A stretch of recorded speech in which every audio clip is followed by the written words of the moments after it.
YouTube की जो चमकदार दुनिया हमें दिखती है उसके ठीक नीचे एक बहुत ही कॉम्प्लेक्स और पावरफुल सिस्टम काम कर रहा है। एक ऐसा सिस्टम जो किसी भी क्रिएटर को रातों रात स्टार बना सकता है या फिर उसका चैनल ही खत्म कर सकता है।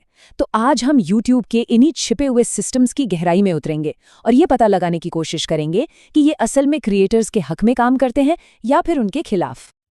और कहानी की शुरुआत होती है एक बहुत ही सनसनीखेज आरोप से। एक जाने-माने यूट्यूबर ने दावा किया है कि एक न्यूज़ एजेंसी कॉपीराइट स्ट्राइक का इस्तेमाल एक हथियार की तरह कर रही है। मतलब चैनलों को डिलीट करवाना और फिर एक तरह से ज़बरदस्ती करके अपने सब्सक्रिप्शन प्लान्स बेचना। सोचिए, ये कितना बड़ा इल्ज़ाम है। ये तो सीधे सीधे यूट्यूब की पूरी साख पर ही सवाल खड़ा कर देता है। तो सवाल ये उठता है कि पर्दे के पीछे ये सब होता कैसे है? यूट्यूब के मोनेटाइजेशन और कॉपीराइट के सिस्टम असल में काम कैसे करते हैं? चलिए आज इसी गुत्थी को सुलझाते हैं। तो सबसे पहले बात करते हैं एक क्रिएटर की दुविधा की। मतलब एक यूट्यूबर होने की असलियत क्या है। चलिए उनकी सबसे बड़ी मुश्किल को जरा और करीब से समझते हैं। देखिए, होता यह है कि क्रिएटर्स की रोजी रोटी यूट्यूब पर टिकी होती है, लेकिन उन्हें हर रोज दो ऐसे कह सकते हैं अनदेखे सिस्टम से जूझना पड़ता है जो बिना किसी वार्निंग के उनके चैनल को बना भी सकते हैं और बिगाड़ भी सकते हैं। और ये दो सिस्टम है मोनेटाइजेशन और कॉपीराइट। तो चलिए सबसे पहले बात करते हैं मोनेटाइजेशन के उस ब्लैक बॉक्स की। मतलब वो एल्गोरिदम जो ये फैसला करता है कि कौन सा क्रिएटर पैसा कमाएगा और कौन सा नहीं। अब तक तो ये सब अंदाजे की बात ही, लेकिन हाल ही में एक बहुत ही कमाल की एकेडमिक स्टडी हुई है जिसने यूट्यूब के इस सीक्रेट डीमोनेटाइजेशन एल्गोरिथम की परतें खोली हैं। और यकीन मानिए, जो नतीजे सामने आए हैं वो काफ़ी चौंकाने वाले हैं। पहली नज़र में तो ये आंकड़ा बहुत छोटा लगता है। स्टडी के मुताबिक सिर्फ 0.5% यानी आधे प्रतिशत वीडियोस ही डीमोनेटाइज होते हैं। सुनने में लगता है कि ये तो कुछ भी नहीं है ना, लेकिन कहानी यहीं खत्म नहीं होती।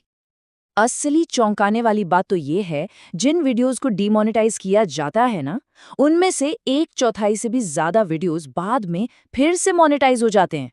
इसका क्या मतलब हुआ? इसका सीधा मतलब है कि एल्गोरिदम बहुत बहुत ज्यादा गलतियां कर रहा है। तो सवाल ये है कि एल्गोरिदम की इन गलतियों का सबसे ज्यादा खामियाजा किसे भुगतना पड़ता है? डेटा को देखें तो जवाब बिल्कुल साफ है, छोटे चैनल्स को। और बात सिर्फ इतनी ही नहीं है। जब सिस्टम से गलती होती है ना, तो उसे ठीक करवाने में भी छोटे चैनल्स को कहीं ज्यादा इंतजार करना पड़ता है। देखिए, सबसे छोटे चैनल्स को औसतन 228 घंटे लगते हैं, वहीं सबसे बड़े चैनल्स का काम सिर्फ 113 घंटे में हो जाता है। मतलब इंतजार का वक्त लगभग दोगुना है। और इसका असर बहुत ही गहरा होता है। एक बार डीमोनेटाइजेशन होने पर चैनल की व्यू ग्रोथ में औसतन 11.8% की सीधी गिरावट आ जाती है। अब आप सोचिए, कई क्रिएटर्स के लिए ये किसी बड़े झटके से कम नहीं है। अब अगर आपको लग रहा है कि मोनेटाइजेशन के नियम बहुत सख्त हैं, तो जरा रुकिए। अब हम बात करने वाले हैं कॉपीराइट की दुनिया की, और यकीन मानिए, यहाँ के नियम और भी ज्यादा सख्त हैं। देखिए, YouTube की ऑफिशियल पॉलिसी के हिसाब से कॉपीराइट क्लेम दो तरह के होते हैं, और किसी भी क्रिएटर के लिए इन दोनों के बीच का फर्क समझना बहुत बहुत जरूरी है। एक होता है कंटेंट आईडी क्लेम। ये ज्यादातर ऑटोमेटेड होता है और इससे उतनी बड़ी प्रॉब्लम नहीं होती। लेकिन जो दूसरा है कॉपीराइट रिमूवल रिक्वेस्ट, वो एक लीगल नोटिस की तरह है, और इसके बदले में चैनल पर आती है एक स्ट्राइक। और सच पूछे तो क्रिएटर्स सबसे ज्यादा इसी कॉपीराइट स्ट्राइक से डरते हैं। ये उनके लिए एक तरह का डिजिटल डेथ सेंटेंस है। और ये स्ट्राइक्स 3 स्ट्राइक्स रूल के हिसाब से काम करती हैं।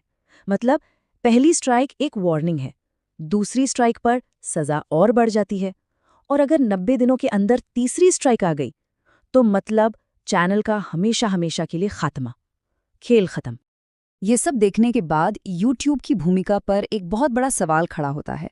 क्या यूट्यूब सिर्फ एक रेफरी है जो बस दो पार्टियों के बीच में खड़ा होकर नियम बताता है, या फिर वो खुद ही जज की कुर्सी पर बैठ गया है? अगर आप यूट्यूब से पूछेंगे तो वो साफ साफ कहते हैं कि भाई, हम कॉपीराइट के झगड़ों में कोई फैसला नहीं सुनाते। उनका ऑफिशियल स्टेटमेंट है कि वो फेयर यूज जैसे मामलों पर कोई लीगल राय नहीं देते, वो तो बस कानून के हिसाब से मिले नोटिस पर एक्शन लेते हैं। लेकिन एक हालिया मामला यूट्यूबर रमित वर्मा और न्यूज एजेंसी ANI के बीच का कुछ और ही कहानी बयां करता है। यहाँ जो सबूत सामने आए हैं वो YouTube के अपने ही दावों पर गहरे सवाल खड़े करते हैं। इस केस में YouTube ने न्यूज़ एजेंसी ANI को एक ईमेल भेजा जिसमें लिखा था, हमें लगता है कि आपका कॉपीराइट नोटिफिकेशन शायद वैलिड नहीं है। कमेंट्री या रिव्यू जैसे कामों के लिए कॉपीराइट वाले कंटेंट का इस्तेमाल करना कानूनी है।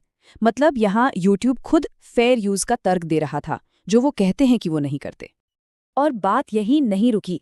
इसके बाद YouTube ने क्रिएटर रमित वर्मा को एक और ईमेल भेजा जिसमें साफ साफ लिखा था, हमारा मानना है कि आपका कंटेंट फेयर यूज के तहत सुरक्षित है और हम आपको बताना चाहते हैं कि हम इस समय आपकी वीडियो को नहीं हटा रहे हैं। अब ये तो सीधा सीधा सबूत है। YouTube ने न सिर्फ दखल दिया बल्कि बाकायदा जज बनकर फैसला भी सुना दिया। तो इन सब का क्या मतलब निकलता है, इस पूरे सिस्टम का क्रिएटर्स पर क्या असर पड़ रहा है, असल दुनिया में इसके क्या मायने हैं? तो इसका सार कुछ ऐसा है। पहली बात, ये जो सीक्रेट एल्गोरिदम्स हैं वो छोटे चैनल्स को ज्यादा नुकसान पहुंचाते हैं।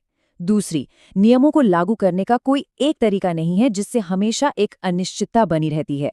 तीसरी, कॉपीराइट की धमकियों को एक हथियार की तरह इस्तेमाल किया जा सकता है।